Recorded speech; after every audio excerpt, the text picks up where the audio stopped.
जय माता दी दोस्तों, आपके अपने चैनल धर्म साधना में आपका बहुत बहुत स्वागत है। माँ भगवती दुर्गा की कृपा आप और आपके पूरे परिवार पर सदा सर्वदा बनी रहे। दोस्तों 25 दिसंबर को दिन शुक्रवार है और इस दिन मोक्षदा एकादशी का व्रत है। मोक्षदा एकादशी का व्रत करने से सभी प्रकार के मोह नष्ट हो जाते हैं, सभी प्रकार के पाप नष्ट हो जाते हैं, रोग दोष शोक से हमें मुक्ति मिलती है, भगवान श्री कृष्ण की हमें कृपा मिलती है, पितरों को भी मोक्ष की प्राप्ति हो जाती है। मोक्षदा एकादशी का व्रत करने से पितरों के लिए मोक्ष के द्वार खुल जाते हैं। अगर हम मोक्षदा एकादशी का व्रत करते हैं, सच्चे मन से पूरे श्रद्धा भाव से अगर हम भगवान श्री कृष्ण की आज आराधना करते हैं और पूजा करते हैं, व्रत करते हैं, तो हर तरह के कष्टों से मुक्ति मिल जाती है, सभी कामनाएं हमारी पूर्ण हो जाती हैं मोक्षदा एकादशी का व्रत करने से। दोस्तों पुराणों के अनुसार भगवान श्री कृष्ण ने धर्मराज युधिष्ठिर को मोक्षदायिनी एकादशी का महत्व समझाया था। भगवान श्री कृष्ण ने कहा था कि एकादशी का व्रत करने से सभी प्रकार के पुण्य फल की प्राप्ति होती है। मोक्षदा एकादशी हर पाप को नष्ट करने वाली है, चाहे वो इस जन्म के पाप हो या पूर्व जन्म के हमारे संचित पाप हो, उन सभी पापों का नाश हो जाता है अगर मोक्षदा एकादशी का व्रत सच्चे मन से किया जाए तो, और भगवान श्री कृष्ण की इस दिन विधिवत आराधना की जाए तो।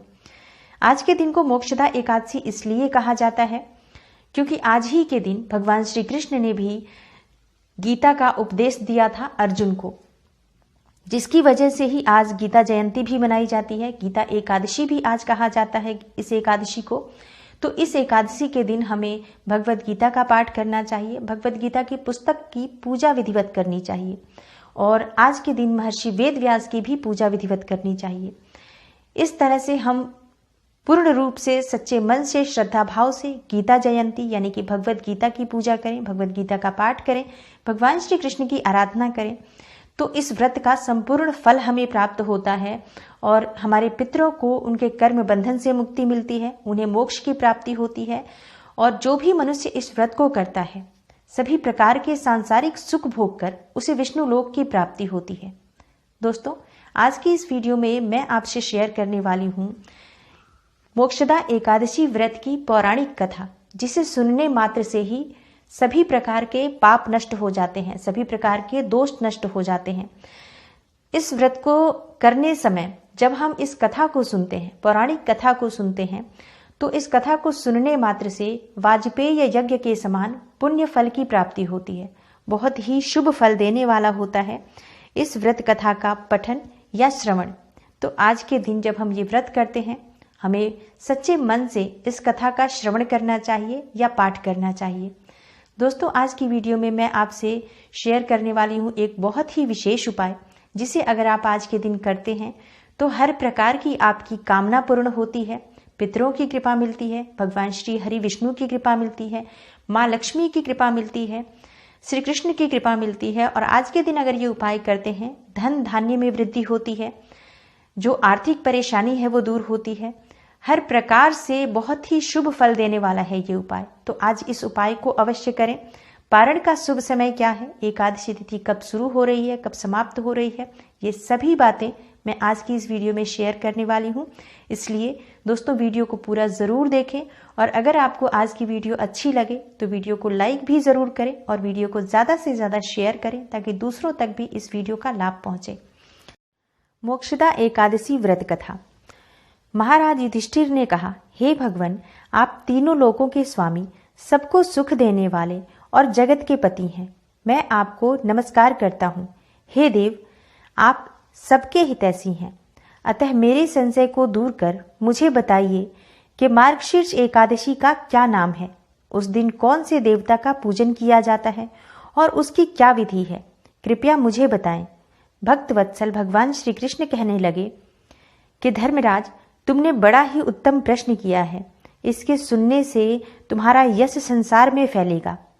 मार्गशीर्ष शुक्ल एकादशी अनेक पापों को नष्ट करने वाली है। इसका नाम मोक्षदा एकादशी है। इस दिन दामोदर भगवान की धूप दीप नैवेद्य से भक्ति पूर्वक पूजन करना चाहिए। अब इस विषय में मैं एक पुराणों की कथा कहता हूँ। गोकुल नाम के नगर में वैखानस नामक राजा राज्य करता था। उसके राज्य में चारों वेदों के ज्ञाता ब्राह्मण रहते थे। वह राजा अपनी प्रजा का पुत्रवत पालन करता था। एक बार रात्रि में राजा ने एक स्वप्न देखा कि उसके पिता नरक में हैं। उसे बड़ा आश्चर्य हुआ। प्रातः वह विद्वान ब्राह्मणों के पास गया और अपना स्वप्न सुनाया। राजा ने कहा, मैंने अपने पिता को नरक में कष्ट उठाते हुए देखा है। उन्होंने मुझसे कहा कि हे पुत्र, मैं नरक में पड़ा हूं, यहां से तुम मुझे मुक्त कराओ। जब से मैंने ये वचन सुने हैं तब से मैं बहुत बेचैन हूं। चित्त में बड़ी अशांति हो रही है। मुझे इस राज्य, धन, पुत्र, स्त्री, हाथी, घोड़े आदि से कुछ भी सुख प्रतीत नहीं होता। क्या करूं? राजा ने कहा, हे ब्राह्मण देवताओं, इस दुख के कारण मेरा सारा शरीर जल रहा है। अब आप कृपा करके कोई तप, दान, व्रत आदि ऐसा उपाय बताइए जिससे मेरे पिता को मुक्ति मिल जाए। उस पुत्र का जीवन व्यर्थ है जो अपने माता पिता का उद्धार न कर सके। एक उत्तम पुत्र जो अपने माता पिता तथा पूर्वजों का उद्धार करता है, वह 1000 मूर्ख पुत्रों से अच्छा है। जैसे एक चंद्रमा सारे जगत में प्रकाश कर देता है, परंतु हजारों तारे नहीं कर सकते। ब्राह्मणों ने कहा, हे राजन, यहाँ पास ही भूत, भविष्य, वर्तमान के ज्ञाता पर्वत ऋषि का आश्रम है। आपकी समस्या का हल वे जरूर करेंगे। यह सुनकर राजा मुनि के आश्रम पर गया। उस आश्रम में अनेक शांत चित्त योगी और मुनि तपस्या कर रहे थे। उसी जगह पर्वत मुनि बैठे हुए थे। राजा ने मुनि को साष्टांग दंडवत किया। मुनि ने राजा से कुशलता के समाचार लिए। राजा ने कहा कि हे महाराज, आपकी कृपा से मेरे राज्य में सब कुशल है, लेकिन अकस्मात मेरे चित्त में अत्यंत अशांति होने लगी है। ऐसा सुनकर पर्वत मुनि ने आंखें बंद की और भूत विचारने लगे। फिर बोले, हे राजन, मैंने योग के बल से तुम्हारे पिता के कुकर्मों को जान लिया है। उन्होंने पूर्व जन्म में कामातुर होकर एक पत्नी को रति दी, किंतु सौत के कहने पर दूसरी पत्नी को ऋतुदान मांगने पर भी नहीं दिया। उसी पाप कर्म के कारण तुम्हारे पिता को नरक में जाना पड़ा। तब राजा ने कहा, इसका कोई उपाय बताइए। मुनि बोले, हे राजन, आप मार्गशीर्ष एकादशी का उपवास करें और उस उपवास के पुण्य को अपने पिता को संकल्प कर दें। इसके प्रभाव से आपके पिता को अवश्य ही नरक से मुक्ति मिलेगी। मुनि के ये वचन सुनकर राजा महल में आया और मुनि के कहने अनुसार कुटुंब सहित मोक्षदा एकादशी का व्रत किया। इसके उपवास का पुण्य उसने अपने पिता को अर्पण कर दिया। इसके प्रभाव से उसके पिता को मुक्ति मिल गई और स्वर्ग में जाते हुए वे पुत्र से कहने लगे, हे पुत्र, तेरा कल्याण हो। यह कहकर स्वर्ग चले गए। मार्गशीर्ष मास की शुक्ल पक्ष की मोक्षदा एकादशी का जो व्रत करते हैं, उनके समस्त पाप नष्ट हो जाते हैं। यह व्रत चिंतामणि के समान सब कामनाएं पूर्ण करने वाला तथा मोक्ष देता है। इस व्रत से बढ़कर मोक्ष देने वाला और कोई व्रत नहीं है। इस कथा को पढ़ने या सुनने मात्र से वाजपेय यज्ञ का फल प्राप्त होता है। तो दोस्तों, ये है मोक्षदा एकादशी व्रत की कथा, जिसे सुनने मात्र से मोक्ष की प्राप्ति हो जाती है, सभी पाप नष्ट हो जाते हैं। अब बात करते हैं एकादशी तिथि कब प्रारंभ हो रही है, कब समाप्त हो रही है, पारण का शुभ समय क्या है, हरिवासर समाप्ति का समय क्या है। एकादशी तिथि 24 दिसंबर की रात्रि में 11:17 पर शुरू हो रही है और समाप्त हो रही है 25 दिसंबर की रात्रि में 1:54 पर। व्रत हमें 25 दिसंबर दिन शुक्रवार को रखना है। व्रत खोलने का शुभ समय यानी पारणा का जो समय है 26 दिसंबर दिन शनिवार प्रातःकाल 8:32 से 9:16 तक का है। पारण की कुल अवधि है 44 मिनट की। हरिवासर समाप्ति का समय है 8:32 पर। तो दोस्तों, उम्मीद करती हूँ मोक्षदा एकादशी व्रत से जुड़ी ये विशेष जानकारी आपको जरूर पसंद आई होगी।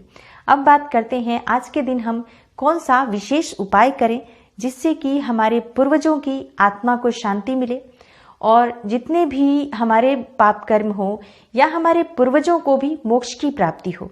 दोस्तों, आज के दिन भगवान श्री हरि को केसर मिले दूध से अभिषेक करना चाहिए। भगवान श्री हरि विष्णु का जो भी स्वरूप आपके पास है, चाहे आप बाल गोपाल की पूजा करते हैं या भगवान शालिग्राम आपके पास है या ठाकुर जी हैं, भगवान विष्णु की कोई प्रतिमा है, आप उसे केसर मिले दूध से अगर अभिषेक करते हैं, दूध गाय का होना चाहिए, बहुत अच्छा होगा। गाय का नहीं हो तो कोई भी दूध चलेगा। आप उसमें थोड़ा सा केसर डालकर और उससे भगवान श्री हरि के प्रतिमा को अभिषेक करें। ओम नमो भगवते वासुदेवाय नमः इस मंत्र का जप करते हुए अगर आप ये अभिषेक करते हैं, आपकी जितनी भी आपकी कामनाएं हो वो पूर्ण हो जाती हैं। भगवान श्री हरि की आपको कृपा मिलती है, धन धान्य में वृद्धि होती है, पितरों को मोक्ष की प्राप्ति होती है और हर प्रकार के सुख की प्राप्ति होती है। तो उम्मीद करती हूँ आज की वीडियो से आपको लाभ अवश्य होगा और आज की वीडियो आप ज़्यादा से ज़्यादा शेयर करें ताकि दूसरों तक भी इस वीडियो का लाभ पहुँचे। अगर आप इस चैनल पर नए हैं तो चैनल को सब्सक्राइब ज़रूर करें और बेल बटन को प्रेस कर लीजिए। इससे ये होगा कि इस तरह की जो भी वीडियो है उसकी नोटिफिकेशन सबसे पहले आपको मिलेगी। मैं मिलती हूँ आपसे अगली वीडियो में, तब तक के लिए नमस्कार।